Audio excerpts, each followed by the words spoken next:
Anna just described some of the potential scenarios for what's going to happen in the UK elections just a few hours away. What's your base case scenario of how things will turn out? And also, what's the biggest risk for sterling now? Well, our base case is that Theresa May will return as Prime Minister at the head of a larger parliamentary majority. Now, that's our base case, but these political events are inherently unknowable. So we have to approach events like this with a degree of humility. We've got some pretty wide confidence intervals, or error bars, if you like, around that base case, it must be said. The other question, though, is what might happen to sterling on the back of such an outcome. Now, we would happen to believe that sterling should like this particular outcome. In fact, we could see sterling rally quite a bit over the first 24 hours. But I liked Anna's comments moments ago when she said, it's starting to develop into a view out there that we could see quite a contrast between sterling's short-term reaction to the news and the longer-term repercussions. So we're certainly bearish sterling longer-term on this. We don't see this snap election, regardless of the outcome really, as ultimately changing the trajectory that the UK is on.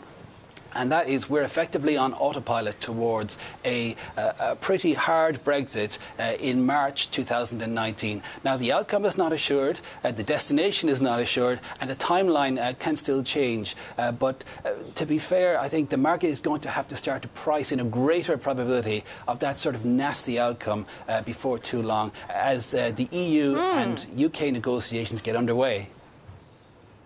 Yeah, that's my point, because you talk about a sterling rally in the short term, but if we do see a strong Tory win, that also means a harder Brexit, as you mentioned, and that could potentially hurt a sterling in the long term. So what's your long-term forecast for the pound?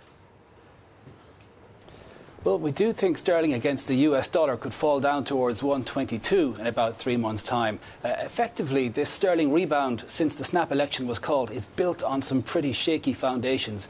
And those foundations will be rattled and exposed, I think, over the next 2 weeks in particular, once those negotiations get underway. So what other currency pairs stand to benefit in either scenario if you wanted to trade something outside the conventional cable trade, for example?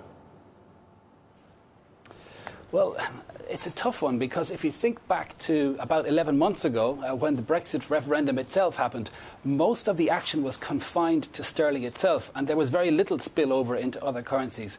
So I expect that's the sort of reaction we should expect this time around as well. It's very difficult to trade this UK theme outside of sterling right now. But there are many other themes, I should say, to choose from. If you think about what's going to happen over the next sort of 24 hours more broadly, we have a press conference from ECB President Draghi, and we have some testimony from former FBI Director Comey tonight as well.